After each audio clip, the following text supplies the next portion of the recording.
Come on, Livingston. We gotta go on and on and on. Together we can make it. We gotta go on and on and on. Come on, Livingston. Knocks it through. Mullen bursting into the box. Josh Mullen. Together we can make it. Mullen's ball across, it's turned in! It's Pittman who's got it! Livingston leads! Can they get the ball back in? O'Brien. Lead! And Livingston have the lead! Man, can score. If we march together.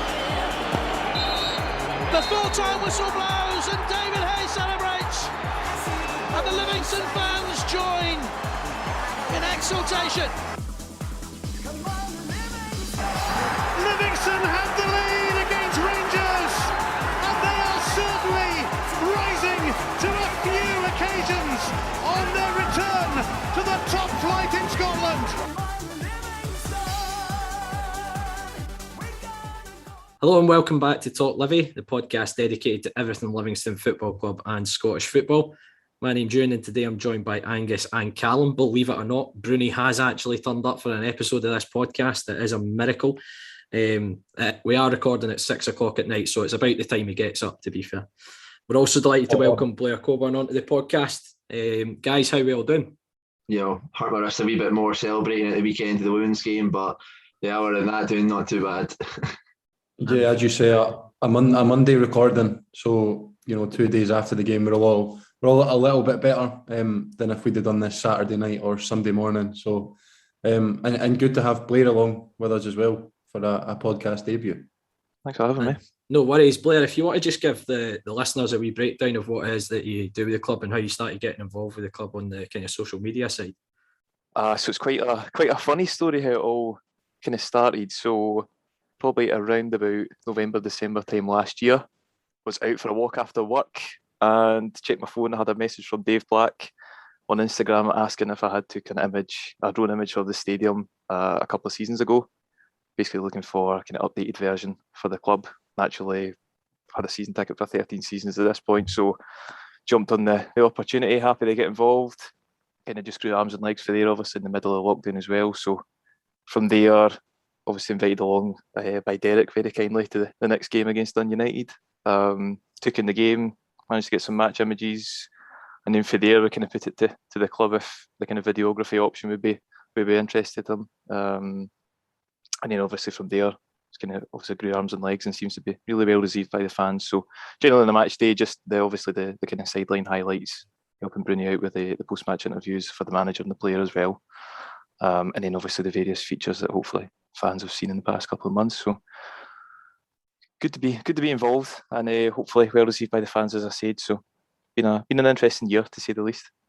Well, Blair, I'm sure all the fans will appreciate the content you've been putting out. It's been really good to see, and it's good to see the club kind of expand on that side of things. But going on to the podcast, as always, you can find this episode as well as all our other episodes on your preferred podcast streaming site. Just search for Talk Livy, so follow us or subscribe to ensure that you don't miss another episode. We'll start the episode off by talking about our home game as the Lions hosted Jim Goodwin's St Mirren. We'll then cover the 6-goal thriller between our ladies team and league leaders Edinburgh City.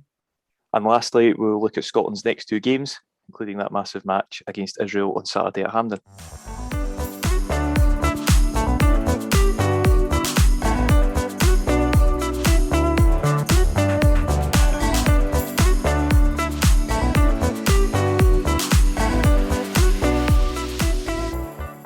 It was a disappointing afternoon at the Tony Macaroni Arena as Livi succumbed to a 1-0 defeat at home to St Mirren. The defeat sees us now only sit 1 point above the relegation zone. Is this a time to be worried now, guys? I'd say, yeah. I think the standard of performances in the last three in particular are a big cause for concern, in my opinion. Everyone who listens to this podcast will know I'm normally pretty positive and can find positives in games. I agree with Davey to an extent. I think we did probably create a better opportunities throughout the game, but I wouldn't say it was as clear-cut as that. I think St Mirren missed a couple of unbelievable chances second half from set pieces, one in particular from Conor McCarthy. But I mean, we weren't without our chances, as I say. You know, Bailey's had one saved by Anright. Penrice has had one. I think he's got to go across the keeper with that one. But the Achilles heel again comes in. From our own corner, Penrice has missed a 50-50 on the edge of the box, and St Mirren have countered on us, and it's so poor from our point of view defensively. At no point do we try and engage. At no point do we try and stop the counter attack. It just takes someone to just make a foul, take one for the team, make a foul, and it's not as even if it's St Mirren's creative players that have orchestrated that counter attack. It's Marcus Fraser and then Errigan, who's a holding midfield player, and then we spoke about it numerous times this season. Max is at fault again for that one. He's got to do so much better with it. And again, we've created opportunities. Obelay's had one cleared off the line. It's just gone behind McMahon, and then second half, Bailey's probably had the most gilt-edged one in the second half, where I think he's taken a second too long to pull the trigger, and it's managed to get blocked. But I just think we're really lacking in doing the things that we've built ourselves on the last 5-6 years. We aren't aggressive in the middle of the park. We don't play off second balls like we have. And I think, again, spoke about it after the Hearts game with you, Angus. I don't think St Mirren have had to work to get 3 points in that game. I don't think they've had to do a great deal to get 3 points off us. All they did was do the basics. As simple as that. And we're not doing that just now, and that's why we've lost that game of football again. We'll obviously at some point going to talk about Davy's comments afterwards, but certainly, what were your guys' thoughts? I think identity crisis is sort of hit the nail on the head when you were on about that. We're not doing the things that basically got us promoted from League One to the Premiership. We're not in guys' faces anymore. We're not. I mean, well, this season anyway, we have in a couple of games, Celtic most notably. We harried and we pressed from the first minute to the last in that one, but it's just really frustrating because if you look at that Celtic game again, I'm trying to look at positives. We were very, very good. It's just really, really frustrating that we seem to be able to raise our game for those type of matches, but we can't muster up anything of real danger against. And I know we had chances, but the likes of St Mirren, as you say, Euan, didn't have to work for it at all. Motherwell at home, again we had a chance at 1-1. Should be doing better with that, but Motherwell have come to us and done a job as well, as have St Mirren. Aberdeen as well have come and 1-2-1. I know we've lost all these home matches by 1 goal, so it's not we're not getting hammered, passed off the park or anything. I think that makes it even more frustrating though, because I don't think there's that much in it. I don't think, as I say, Aberdeen, Motherwell or St Mirren on Saturday there have really done a lot to get 3 points against us, which just, it's a kick in the teeth. Because I mean, there's only so long you can say. I spoke to Blair after the game on Saturday. In terms of we had the chances, it was unlucky, but I think there's only so long you can maybe say that. Because there comes a point where you have to put the ball in the back of the net. You can't just keep going. On another day that we could have won this, we could have done this, we could have done that. But yes, it's frustrating. Is the massive word that I take from it. Just frustrating, just annoying, just a bit worrying. I do agree with you, Euan. I'm constantly looking down the table. After 8 games, did Ross County lose? Did Dundee lose?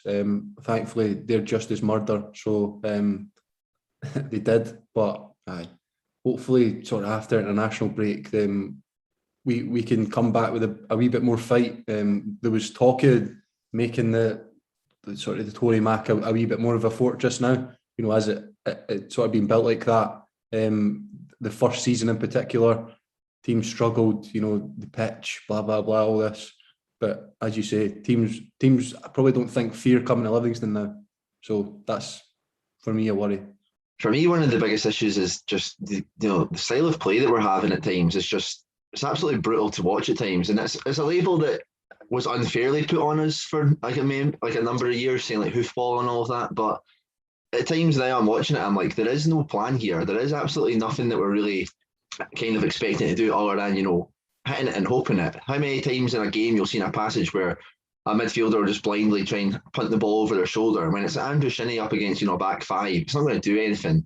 When Bruce Anderson comes on and substitutes for Shinnie, you're thinking, right, surely we're going to start playing more to his kind of abilities and all of that, get the ball, maybe a couple of yards in front of him so he can come onto it, use his body, or even, kind of down the sides so he can try and use his pace to exploit space or anything like that. But it's just not there. And that's what's, I think for me, that's probably the most concerning part, is that doesn't seem to be any different in instructions whenever we're faced with like an adversity or we're trying to get back into a game or anything like that. And I don't know. For me, I think we're just relying a lot on like individual moments. I mean, I think Alan Forrest, in all honesty, shocked that I'm going to be saying that he had a great game, but everything that kind of positive came from it was from him. Gets the ball down. He wants to get the ball in the deck. He wants to try and take players on. He wants to create crosses. He wants to create, shooting opportunities. And I think that's just, we don't have enough of that.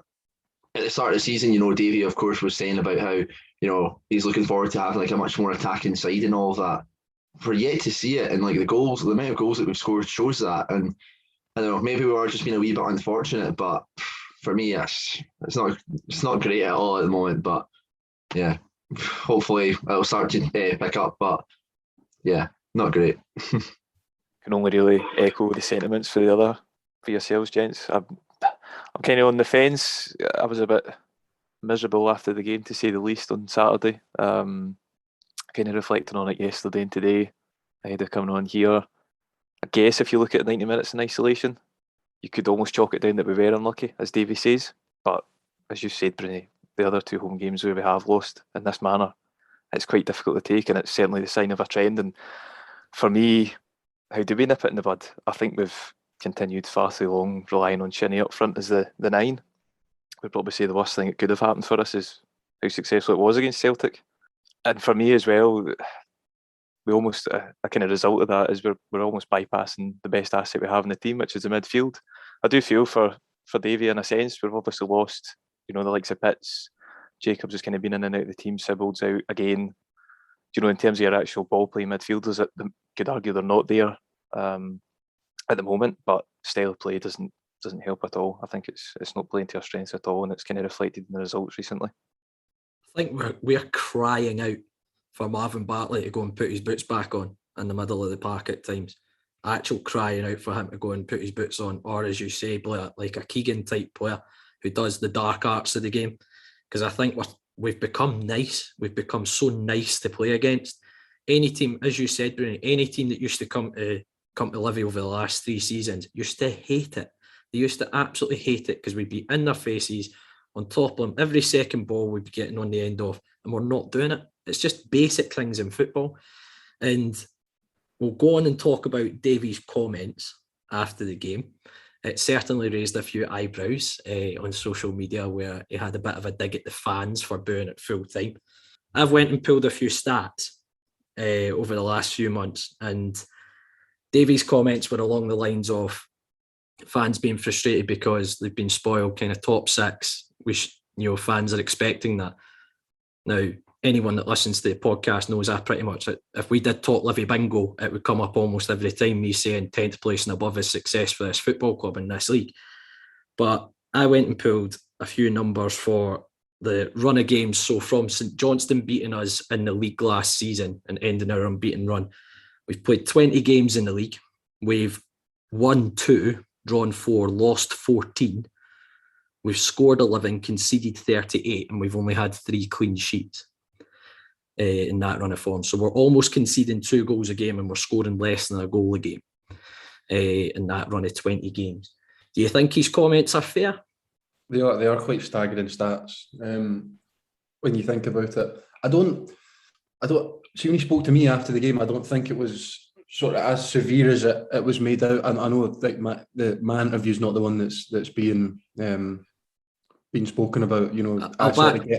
I will back you up on that, Bruni. The obviously quote that went and done the rounds in the national press is obviously the one that most folk have seen. But I've watched your interview with him, and it's not quite as direct as that sort of quote was. But yeah, I mean, I think it's different. Yeah, reading something to sort of seeing and hearing what he says in terms of his actions. But yeah, I totally get why fans are frustrated. I sort of spoke to a few years about it the other day. I totally get why fans are frustrated, and the boo boys or whatever was out and things like that. I totally get it. are the comments justified? I don't really know. You know, I don't want to be the person to sit on the fence, but, you know, I can sort of see the frustration from both camps. I can see the frustration from the manager and the players, sort of, what does it solve? Just like shouting and things. But, you know, we're all grown-ups. Like, folk are, if folk aren't happy with how the team are playing, they pay their money, they're absolutely entitled to, you know, shouting at the team and wanting improvement. So yeah, it's a difficult one. It's not really a great atmosphere at the club sort of at the moment. Not internally. It's from as far as I'm concerned, internally it's great. All the players are still in as high spirits as you can be, things like that. But yeah, around this club, in terms of on a match day, it's not a great atmosphere, and that will come with poor performances and poor defeats. But yeah, it's not ideal. It isn't ideal. But I do, for the record, think Davy is the guy to take us forward. I think he's proven over the last 4 or 5 years, sort of even from League One, pretty much. You know, he's been very involved. I don't think that's really hidden. Obviously, David Hopkin, brilliant job. Gary Holt, brilliant job. But I do think Davy as well in there. It's not a coincidence that the fact he's been there is why we are where we are. But I do sort of get those stats, and they are quite worrying. I think that's maybe what the worrying thing with it as well is that's just in the league as well. You throw in, you know, the atrocious cup final last season. You throw in how awful we were in the group stages this season as well. There's really not an awful lot to like cling on to there. You can be like, we can see what's kind of going on. And I think I do agree that that Davy has definitely bought himself, you know, a lot of time, and I'm willing to give him that. But I mean, 20 league games, throw in another 5, 6, 7 for like cup games as well, and it's not great. Talking about nearly 30 games, and it's, you know, how long do you let that continue to go on for without really many signs of improvement? I mean, you think of that, 27 games odd. How many kind of great performances can you list? Game against Celtic, would you call the draw against Dundee a great performance? Like, is that how we'd be scraping? You know, a 2-1 win against Hamilton? Like, I don't know. I can definitely understand people's like frustrations. I think Davy's just kind of got to take that on the chin. And yeah, maybe just kind of be a little bit careful with like how it's kind of like put out, because you know what can happen. You know, kind of headlines can be created, and that's the kind of thing that most people will take away from it rather than, you know, the content that's being said. But yeah, as supporters, I mean, we've talked about this a couple of times when we've done the Scotland previews and that. We've just got to kind of keep on backing the team, you know, keep on a match day, you know, getting behind the lads and that. Sure, we'll have like our comments and our gripes after the games if things go well, but, you know, for those 90 minutes, we've got to be behind the team. People want to boo after the match, then yeah, fair enough, go for it. But, you know, for that whole 90 minutes, the team, you know, we're supposed to be getting behind that side. So, but we've got plenty of good opportunities now. International breaks coming up at a decent time. Get some players back fit maybe, and then obviously we'll be playing teams kind of around us again before, you know, we'll go and beat Celtic again. But, you know, hopefully things will get brighter from here, and, you know, hopefully Davy is the man who can, you know, turn things around. I'll be honest, I can see both sides of it. Can totally kind of get the frustration from the fans. I think, you know, the stats that you've kind of wheeled out there, Euan, it's pretty stark when you put it like that. As you said, Angus, chuck in the League Cup games and how generally they went, it doesn't really make for good reading at all. I think in terms of kind of expectations as well, is there a degree of kind of increased optimism and expectation this season when you see the kind of calibre of players we've signed? I mean, guys like Shinnie, Omyonga, realistically, would we have had the pool or the kind of allure previously to have them in the past couple of 3 seasons or so? I can also see the flip side of it as well. I mean, now with Hamilton out the top flight, you know, it's quite stark that we are obviously the kind of lowest budget in the division, and as you say, Euan, 10th and above really is probably success and should be quantified as such. But for me, it's 3 big games coming up, and he's totally correct in what he says, that the supporters really need to get behind the team. You know, it's teams in and about us that, although we've not got a kind of divine right to win or get positive results from it, it's arguably our best chance at getting kind of positive results to get our season going. I think after that we'll have a really kind of good idea of where we are heading. I do think, I'm totally behind the manager. I have so much time for Davey. He's as honest as he come in terms of the way he speaks to the fans and things like that. I think maybe his comments were made out of a bit of frustration after the result and how the games went. Yes. But I think it came across that Davey was taking it as if it was that game in isolation that folk were booing about. And I don't think that's the case. I think it's the general form over those, as I say, those last 20 games. That's just talking about the league. And I think there is cause for concern. And, Davey has made comments saying this is the most exciting group of players he's had since he's been at the club. And as Angus has said, we've yet to really see that. I do understand there's been a massive turnover in players in the summer, so it is obviously going to take time. I do appreciate that. I do appreciate that we've had issues with injuries and COVID and things like that as well. But other clubs can have those issues as well. And we need to start picking up results. And despite that tough start to the season, these are the games that are going to make or break our season, in my opinion. Games against this type of opposition that we've got coming up. And we'll touch on the St Johnstone game, because that is the next one after the international break. This one didn't look quite as difficult a few weeks back, but St Johnstone seemed to have picked up. How are we feeling going into that one? No. Exciting as it gets. Can't remember a good game I've seen at McDermott Park going as a supporter. Honestly, one of the worst trips in the middle of nowhere. Two good teams, but two more defensively astute teams. So, yeah, I think I'm hoping we cancel each other out. I think a point would be a good result. Do we need all three? Yeah, we do. But I think maybe over you mentioned the next three games. Blair mentioned the next three games. I think maybe 4 points from these next three, probably a must for me. St Johnstone away. Not saying you're going to write that off, but I think we're more than capable of winning there. We did last season, but I think we're definitely more than capable of getting at least a draw. Ross County away is massive, given the fact that we're around them. They're, I think, a point below us. Obviously, that'll potentially change pending the results of the game the week before that, and then Dundee United at home is a midweek, I think, after that game, and that's absolutely massive as well. So yeah, I'm not looking forward to the St Johnstone game. I never think it's pretty, but hopefully we're a wee bit invigorated after the international break, and we can go and play to our strengths and see what we can get from the game.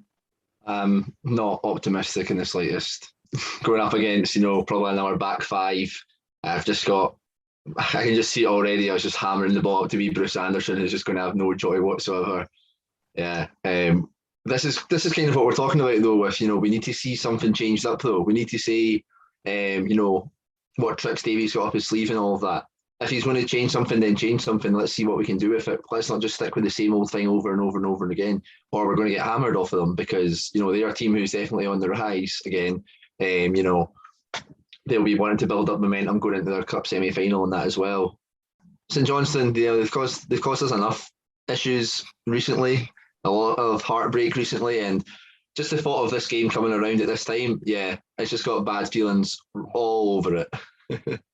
Sure, Broonie will agree with me when I say that I have a degree of PTSD every time we play St Johnstone after what happened at the kind of start of the calendar year. For me, I think if we got a positive result here, that would be a bounce in itself, given they're kind of standing within the league. But for me, mentally as well, obviously they ended the unbeaten run last season. They've beat us in a cup final. They overtook us at the kind of last post in the race for the top six, etc. Going into a game like that always would be tough. For me, a win there would be a really good confidence booster, certainly going into the two more winnable games, I would say, out the three of them. Well, here's hoping we can get a positive result up in Perth. I think it's desperately needed, because tell you what, these podcasts become a damn sight more difficult to do when we're all a bit miserable like this. So here's hoping we can get a positive result up in Perth.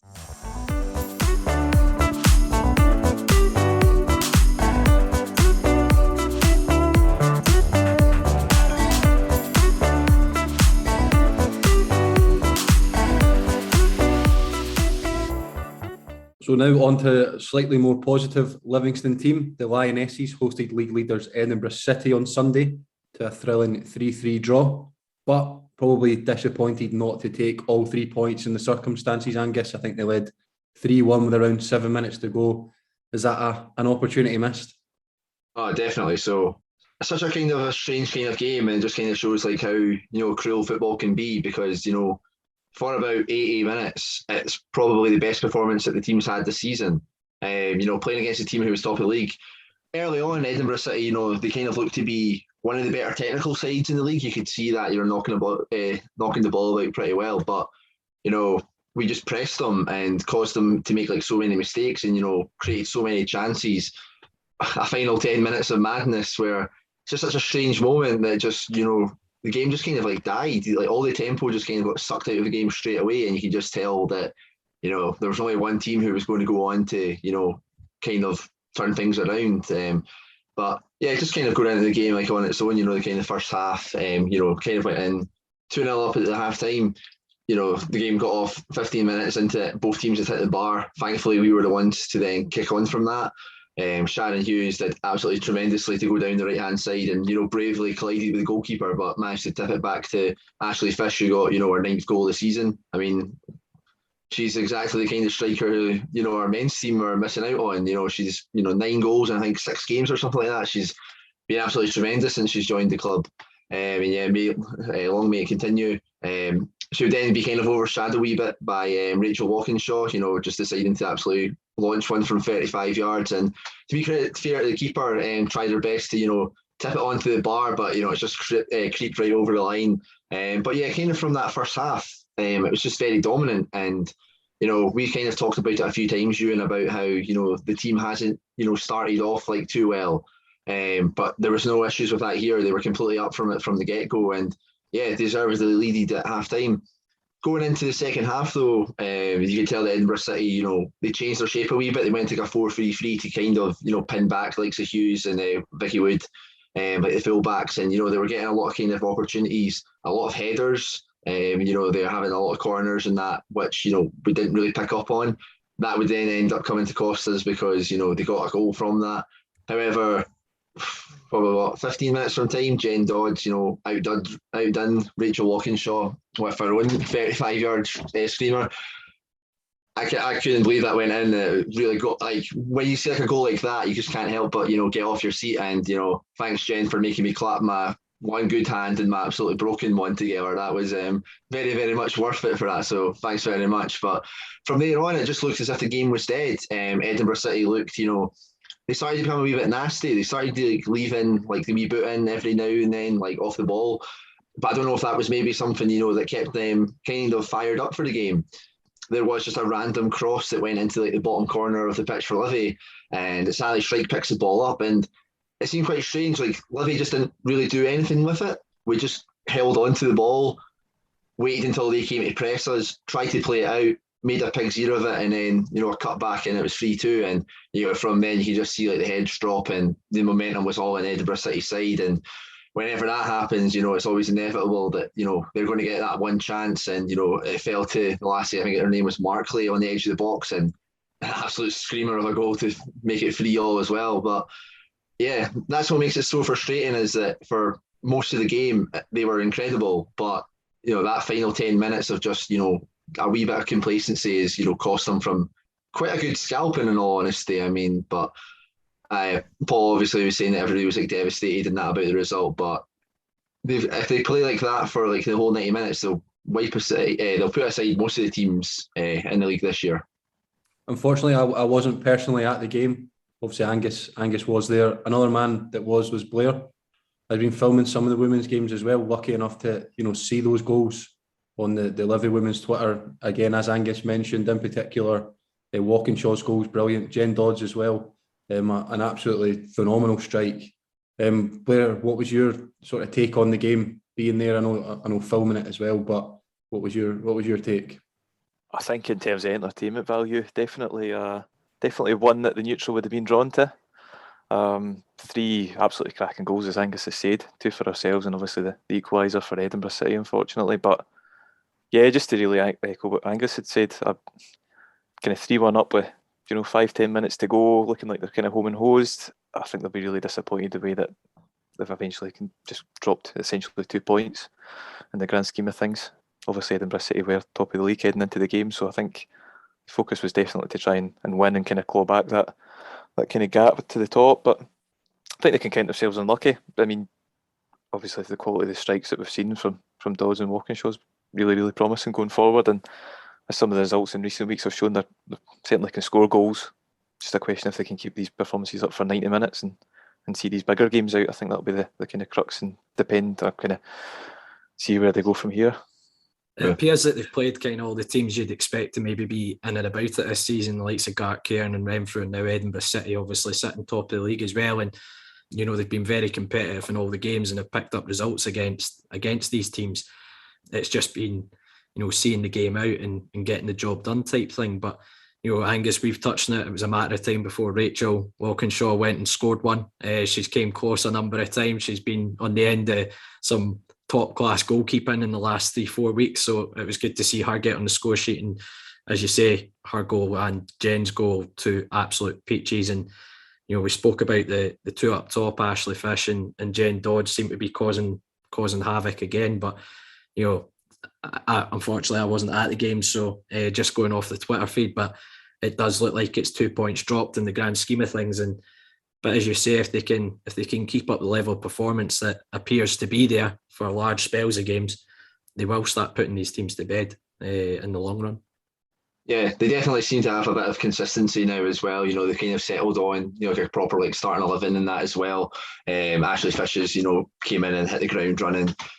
One of the interesting things was that they had Shannon Mulligan for most of the game kind of dropped back to a wee bit more of a holding role, and I thought she was excellent in there. Really allowed Rachel Walkinshaw to, you know, really go and dictate the game. I mean, Rachel for that first half in particular was everywhere. Everything that we did was, you know, kind of seeming as if it was coming through her. And you know, if there's like one person who you know really deserved to be on a winning side, it was her. I thought she was absolutely tremendous throughout the whole game.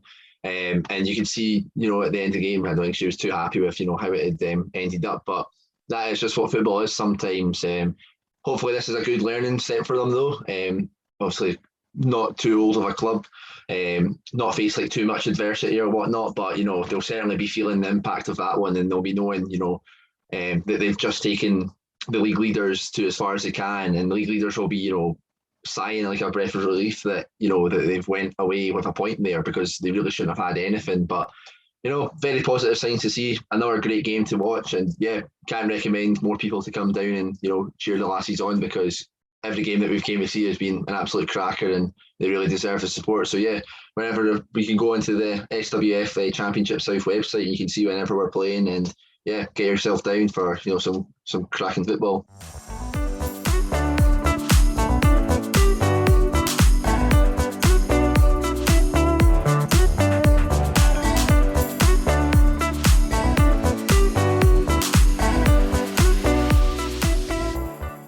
It's a huge week for the Scottish national team as we continue to keep our World Cup dreams alive. We play the familiar faces of Israel at Hampden this coming Saturday evening. Euan, is this a must-win game for us? Yeah, I think it could essentially put us into second spot and looking at the playoffs, in my opinion. If we beat Israel, I think, yeah, I think there's a point in it just now. I think it would open the gap up to 4 between ourselves and Israel. And then you've got back-to-back games. I know they're away games, and they're always the banana skin that can let us down, which, you know, likes the Faroe Islands and Moldova, but you'd like to think that we'd have enough to go there and get 6 points in those 2 games. So I think this is a biggie, but, you know, I don't know how, but Scotland-Israel has somehow become like an international derby in the last 5 years. Played them more than I've seen my mother and father in the last 18 months, in the last 5 years, but they seem to have had our number a little bit. You know, but if you look at the previous kind of group of games, Israel have a front 3 that are very, very dangerous. I think it's the boy De Boer that was over at Salzburg, and then Zahavi who's playing over in Holland with PSV. You know, they have goals in them, but you then go and look at the goals that they've shipped in those games. I think they conceded 8 in the 2 qualifiers that they've just played. So, you know, if Steve Clarke's got to have been looking at where their frailties are at the back. I've said it every time we've played them. I don't think we press them high enough. I think they try and play out from the back, and I don't think they're that comfortable doing it. And I think if you go and put pressure on them from the get-go, I think you're going to get chances and get mistakes out of them. But yeah, I think it's a massive game. It's obviously a sellout, which is fantastic that we're going to have a sold-out Hampden for the first time, I think, since the England game.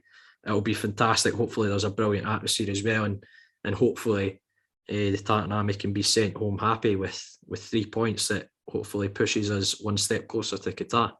You know me, right? I'm not an aggressive guy, but I'm praying for an Eli Dassa training injury during the week, because every time we play Israel, that guy becomes Cafu. It's unbelievable. Like, he's, and I don't get it at all, because like at club level, I think he plays with like an average team, maybe Vitesse or somebody like that.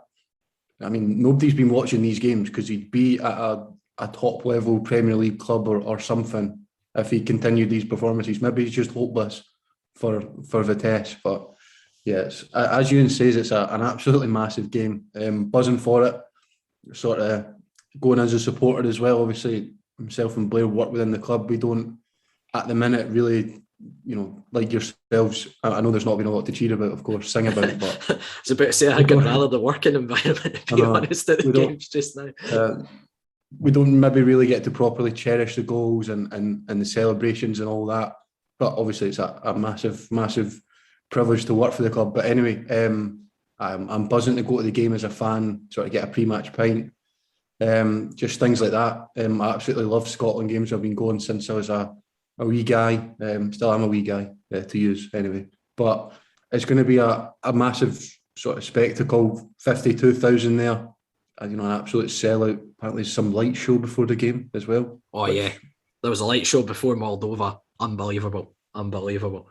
Just a wee guy with a torch. No, mate. They've had a big refurb at Hampden. I was at the women's game as well, just last month as well, and they had the light show before that. Get there 15 minutes before kickoff if you have a ticket for the game, or you need to see the light show. Unbelievable. Superb. But yeah, sort of on the game itself, Israel, they are actually a decent side. I think Clark's been criticised a lot for his results against Israel.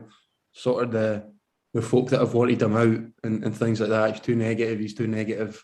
We've seen sort of, that they scudded. I can't remember the score for the life of me. Apologies, but they scudded Austria. I know we've gone to Austria and beaten them, but didn't they put 4 or 5 past Austria? They are actually a very good side, and it's looking like a good point. I don't want to say that because I think we were poor on the night, but it's looking like a really good point for us in Israel. They've sort of had our number a bit, as Euan touched on, but I do think we can beat them. I think we've improved a lot since the away game in Israel. We've played Gilmore a lot more. I think he's the key to success in the midfield going forward. And now, for me, we've got 9 or 10 players every game who are must starts, and for God knows how long we never had that. There was loads of chops and changes. And as I say, for me, the big positive under Clark is the consistency and the sort of you're looking at the squad, and there'll only be about 3 or 4 changes per squad, let alone in the actual starting 11. I'm sort of looking forward to that. The only change for me would be maybe McTominay into the back 3 on the right, Hendry into the middle, because Hanley can't play. That would be my only change from the Austria game. So again, for me, I've grown up with Scotland being absolutely horrendous, and forgive me for being positive about my country when we're doing so well. I never understand why folk are in a sort of Clark out camp or want somebody better in. I'm just really, really looking forward to these games. Well, if there is any positivity, there's no team better to come and crush that than Israel, right? But I guess I do kind of agree with you guys that I think the thing with Israel as well is that you talked about like the team and that they have. It's not the most glamorous at all. I mean, the fact that Nir Beaton still kind of plays centre half for them most of the time is incredibly frustrating, because you speak to Celtic fans and they want him out, but then against us he seems somewhat adequate in a way. They're not like anything special, but they're just frustrating. That's probably the best way to describe them. They're just always there. But yeah, hopefully we can put on a show at Hampden, full crowd. That'll be good to see for the first time in what that England game must have been, 2017 2018, right? It's been a long time coming, and hopefully the players can take an extra something from that. And Yeah, I mean, we've got Billy Gilmore, we've got Lyndon Dykes. Let's go kick their asses. I'm sure Near Beaton's going to have somewhat adequate put on his gravestone. That quote, Angus. I'm sure that's how he'll like to be remembered forever. Yeah, I mate. meant it. I meant every word of it. Hopefully, he has a shocker. He's up against a £50 million Premier League quality striker, and Jay Adams is also playing. So once we play Israel, once we've come away with the 3 points from that one, fingers crossed, it's I would say tough trip to Faroe Islands. I don't know, we should be beating them, but it's always a banana skin, isn't it? Especially for a nation like us. I think I read somewhere it's since 2000 we've only taken maximum points off the bottom two seeds once, which is brutal. So it's Faroe Islands away after that Israel game. Blair, what are you looking forward to that one? Do you think we can avoid that banana skin? Touch wood. Kind of hoping we're going into that game off the back of a good showing at Hampden. I think if we were to get obviously the positive result we're all hoping for against Israel, I think that springboard also almost makes it, I'm not going to say a formality, but gives us that really good kind of morale boost ahead of it. I think, as you said before, I've got vague memories, very vague, horrible memories of us drawing 2-2 in Tórshavn back in 2002 or whatever it was, probably shown my age a bit. We never seem to make these games easy, but I think if we are really serious about wanting to obviously get into the playoffs and kind of take ourselves to a nice level and get to the World Cup, these are the games we have to be kind of squaring away by 3 or 4 goals. I don't see why not. You can see the results they've had recently. Obviously, they've had a bit of an upturn in form against kind of fellow minnows, but just having a look at the results here, that they've shipped 4 goals to Israel. They've shipped 4 goals to us when they were obviously away. They've been beaten by not the best Austria side as well. So fingers crossed for a good showing and really will cap off a good international break for us. Yeah, Blair, don't worry. I'm your age as well, clearly, because I do remember that 2-2 draw away in the Faroes and having to rescue a result after being 2-0 down after 13 minutes or something like that under Bertie Vogts in his first game in charge. So are there any players that you think are lucky to have remained in Steve Clarke's squad? I think there's one that instantly springs to mind for myself, which is Scott McKenna. Yeah, I'd agree with that. The guy got bullied off a 5'4" Scott Robinson. No disrespect to Robbo, terrific player, but I do not want my national centre half getting bullied off a wee guy and then getting hooked at half time. And I mean, to be fair though, I think Nottingham Forest have improved. I think they got a new manager in. Chris Hughton was sacked. They've maybe got, I think, 10 points in the last 4. Could be wrong there, but they started horrendously. It was him and Joe Worrell at centre half, which I think if you're a striker looking at that, you're licking your lips. But Worrell was horrendous in Scotland, and bit credit to McKenna. He's got his move down south. I think hopefully he will come good. But yeah, there were for me other options. You look at the likes of Gallagher. I mean, it's a weird one with Gallagher. Obviously, we love to talk Declan Gallagher up because of the work he did at Livingston.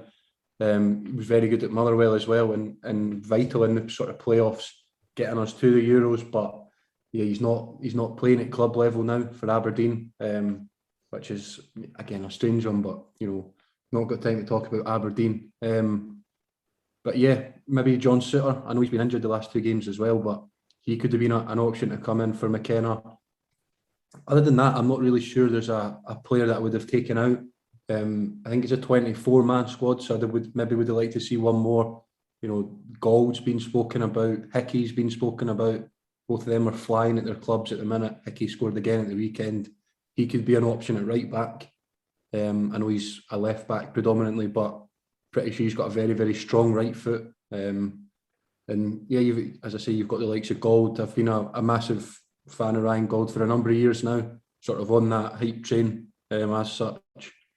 But yeah, other than that, not really anybody that I would have added to the squad. I don't know about you guys. Yeah, there's a couple of players who I don't think have been in, the best of form or anything like that. I don't think Lewis Ferguson's necessarily done an awful lot this season to guarantee his place in the squad, but he's not going to play. I mean, he's not, for me, really pushing those guys, but maybe that's an issue in its own. Maybe like Golden, that would be better suited, somebody who is, playing consistently well and, is a kind of a different kind of option in there as well. Ryan Fraser as well. Can't really tell you an awful lot what he's done recently, but at the same time, I'm not looking at like a great number of people who I'm thinking should be coming in and taking their place. I mean, for like people were talking about forwards and they're saying about how, you know, Fraser and this bit might be lucky to be in the squad and they're saying that the best player to like come in would be Tony Watt. I think Tony Watt's a decent player and he's had a very good start to the season, but is that enough to, you know, guarantee like to get him into a Scotland squad immediately? I'm not so sure. I think we've had better players playing more consistently for a longer period of time in our league. I mean, look how long it took Lyndon Dykes to get called up. I don't think, you know, Tony Watt's done that exquisitely to, you know, put him straight into the squad. But, you know, people are always going to have something to moan about. The national team is, you know, you always see it, regardless of what team comes out, people are going to, you know, favour the players who play for their own side. I mean, Dykes and Adams will rightfully start against Israel, but you're going to see all the Hibs fans coming out and being like, oh, why is Nisbet not playing? This is atrocious and whatnot. But that's just what we've got to deal with as Scotland fans. But yeah, going away to the Faroe Islands, hopefully as well, we should be, regardless of who kind of plays for us, we should be coming away with 3 points from that one. I can't believe I'm about to white knight Scott McKenna, but I think his inclusion in the squads just kind of sums up how Clark really wants to play. I don't think he'll start, to be fair, against Israel. I would really be hopeful Liam Cooper would kind of take up that kind of stopper role in the centre of the defence. I think McKenna's kind of deficiencies were really exposed at the Euros when he had his kind of cameo against Croatia. But in terms of stoppers, you know, you've mentioned them there. Broonie, Declan Gallagher's not on the side for Aberdeen. Beyond that, is there really many genuine options beyond him? I'm not so sure. For what it's worth, I don't think McKenna should be starting, as I've said. But in terms of backup centre half, I don't think we could do much better at the moment, if I'm honest. The chat about who comes in up front is quite interesting as well. For me, I don't think Nisbet is quite there in terms of international stakes. I get the argument, obviously, it took Dykes a long time to get kind of into the fold, but for me, those two kind of starting striking positions are sewn up with him and Adams. Is there perhaps an argument that a form player in the Scottish Premiership could come in, the likes of Tony Watt? I'm kind of looking further afield. Is there an argument that Shankland, if he does well in Belgium over the next coming months, could kind of come in as the third striker? In the grand scheme of things, do you want a form player coming off the bench to potentially try and nick a goal for international games? Just maybe one to consider. So yeah, a wee bit more positivity there, talking about international football as opposed to the club football at the minute. Hopefully it's 6 points for Steve Clarke's side against Israel at Hampden and in Faroes.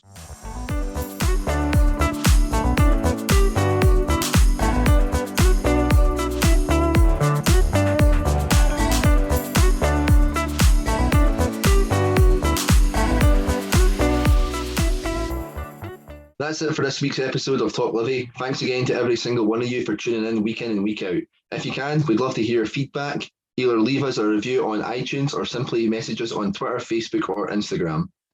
As Angus said, we're on Facebook, Twitter and Instagram. Just search for Talk Livi to find us. You'll find all the links to our weekly episodes on there as well. You can also find all of our episodes, including this one, on all good podcast streaming. Fucking hell. What no blind. You cannot. Yeah, that was. Yeah. You can also find all of our other episodes, including this one, on all good podcast streaming sites, including iTunes and Spotify. We're also on YouTube, so don't forget to subscribe to the channel over there as well. If none of those options suit you though, all you have to do is head to our website, talklivipodcast.libsyn.com, where you'll find every single episode that we've done over the last few years, if you want to stroll through the archives. That's it for this week. Thanks again for tuning in, everyone. Let's hope for another great week following the Scottish national team and a return to form for the Lothian's finest football team.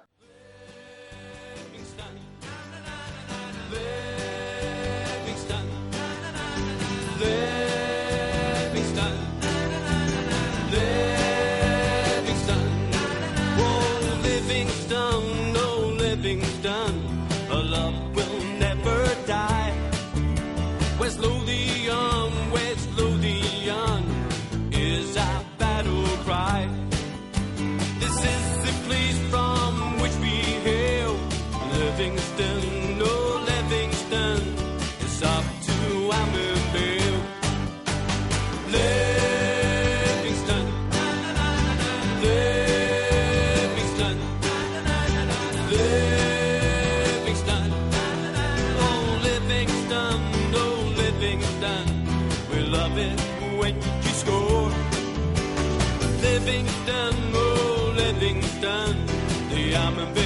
lions roar. Livingston, oh Livingston, we realize our vision. Livingston, oh Livingston, into the brand